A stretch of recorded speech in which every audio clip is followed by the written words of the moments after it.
বাইরের জগতের হাজারটা বন্ধুর ভিড়ে আমরা অনেক সময় সব থেকে বড় বন্ধুদের কিন্তু ভুলে যাই।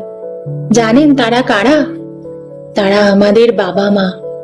পৃথিবীর সব বন্ধু বদলে যেতে পারে, কিন্তু বাবা মায়ের ভালোবাসা আর তাদের এই আগলে রাখাটা কখনো বদলাবে না। মনের কথা কাউকে বলে হালকা হতে চাইছেন? শ্রোতা হিসেবে নিজের পরিবারের মানুষগুলোকে বেছে নিন। আপনার সিক্রেট বা গোপন কথাগুলো বাইরের মানুষের কাছে শেয়ার করার আগে একবার ভাবুন, যাকে বিশ্বাস করছেন সে কি আদৌ আপনার বিশ্বাসের যোগ্য, ভালো চায়? পরিবারই একমাত্র আপনার মঙ্গল হবে, এটা অন্য কেউ গ্যারান্টি দিতে পারবে না। বাবা মাকে বন্ধু বানান, তাদের কাছে কিছু গোপন করবেন না। হয়তো কোনো ভুল করে ফেলেছেন, ভয় পাচ্ছেন, তবুও তাদের গিয়েই বলুন।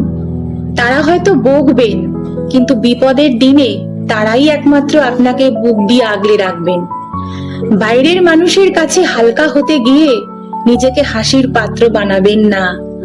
মনে রাখবেন, দিনের শেষে রক্ত আর সম্পর্কের টানই সব থেকে বড় সত্যি। আপনার গোপন কথাগুলো আপনার ঘরেই নিরাপদ রাখুন। নিজের পরিবারকে ভালোবাসুন, তাদের উপর ভরসা রাখুন। ভালো থাকবেন, ভালোবাসায় থাকবেন। নমস্কার।